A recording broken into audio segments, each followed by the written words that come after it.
कश्मीर के जंगल में टुनटुनी चिड़िया अपने दो बच्चों के साथ रहती थी। कई महीनों पहले उसके पति कालू कौवे की मौत एक बीमारी के कारण हो चुकी थी। कालू गुब्बारे बेचा करता था। जंगल में बारिश का मौसम शुरू हो चुका था। हे भगवान, 2 दिन से मूसलाधार बारिश हो रही है।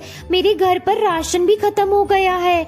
कल से मेरे बच्चे भूखे हैं। अगर आज भी मेरे बच्चों को भोजन नहीं मिला तो मेरे बच्चे तड़प तड़प पर मर जाएंगे। चाहे कुछ भी हो जाए, मुझे कहीं न कहीं से भोजन का जुगाड़ तो करना ही होगा। तुरंत टुनटुनी हरिया तोता के घर भोजन मांगने के लिए जाती है। हरिया भैया, ओ हरिया भैया, दरवाजा खोलो भैया, मेरे बच्चे भूखे हैं। बारिश में मैं भोजन लाने भी नहीं जा पाई। थोड़ा भोजन मेरे बच्चों के लिए दे दीजिए।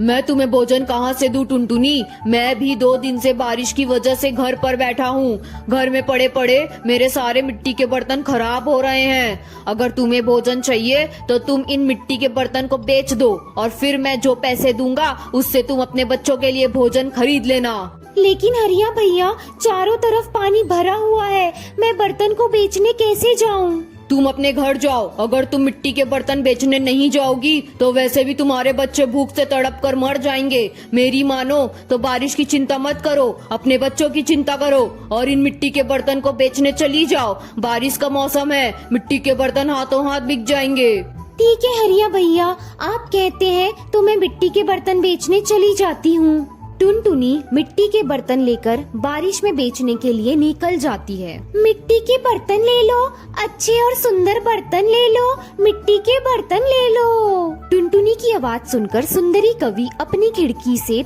टुनटुनी को आवाज लगाती है। अरे वाह, इस बारिश के मौसम में मिट्टी के बर्तन में खाना खाने में मजा आ जाएगा। अरे ओ बर्तन वाली, इधर तो लेकर आ अपने मिट्टी के बर्तन को। पक्के तो है ना मिट्टी के बर्तन? हाँ, मिट्टी के बर्तन बहुत मजबूत है। इस बारिश में भी कैसे टिके हुए हैं। आप एक बार खरीद के तो देखिए। इस बारिश में मिट्टी के बर्तन से खाना खाने से सेहत बनी रहती है। शाम तक टुनटुनी चिड़िया सारे बर्तन बेच देती है और सारे पैसे ले जाकर हरिया तोता को दे देती है। वाह, तूने तो सारे बर्तन बहुत जल्दी बेच दिए। ये ले पैसा और ये ले 2 मिट्टी के बर्तन, रख ले। तू अपने बच्चों को घर जाकर इसी में खाना खिलाना। टुनटुनी पैसे और बर्तन लेकर वहाँ से चली जाती है और रास्ते में से बच्चों के लिए थोड़ा सा भुट्टा का दाना खरीद लेती है। जब वो घर पहुँचती है तो उसका घर वहाँ पर था ही नहीं। तेज बारिश में उसका घर टूटकर बह जाता है। दोनों बच्चे पास के पेड़ पर बैठकर रो रहे थे। मम्मा, अपना घर बारिश में टूटकर बह गया। बच्चों, तुम लोग ठीक तो हो ना? सुरक्षित हो ना? तुम्हें कहीं चोट तो नहीं लगी? नहीं मम्मा, हमें नहीं लगी।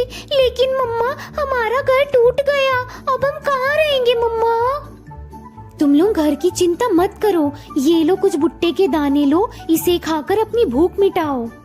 तभी वहाँ से परी गुजर रही होती है। वह बेसहारा माँ को देखकर रुक जाती है। क्या हुआ चिड़िया रानी, तुम उदास क्यों हो? माँ, मेरा नाम टुनटुनी है और ये मेरे बच्चे हैं। बारिश में हमारा घर टूट गया है। अब हम बेसहारा हैं। खाने को भी कुछ नहीं है माँ। उस बेसहारा माँ की बातें सुनकर परी अपनी जादुई छड़ी से उन्हें जादुई मिट्टी फल के बीज देती है।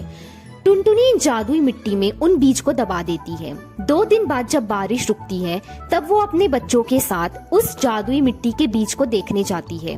तब देखकर आश्चर्यचकित रह जाती है। वहाँ पर सभी तरह के फल लगे हुए थे और उसी पेड़ की डंगाली पर एक बहुत सुंदर सा घर भी था। ये देखकर टुनटुनी और उसके बच्चे बहुत खुश हो जाते हैं। तभी टुनटुनी की बेटी पिंकी कहती है, मम्मा मम्मा, देखो, इन फलों के बीच में हमारा एक घर भी है। हाँ बेटा, मैं देख रही हूँ। चलो पास जाकर देखते हैं। वो लोग खुशी खुशी उस जादुई मिट्टी के घर में रहने लगते हैं। उनके पास अब ना तो भोजन की कमी थी और ना ही रहने की दिक्कत थी। वो सब अपनी जिंदगी खुशी खुशी बिताने लगते हैं।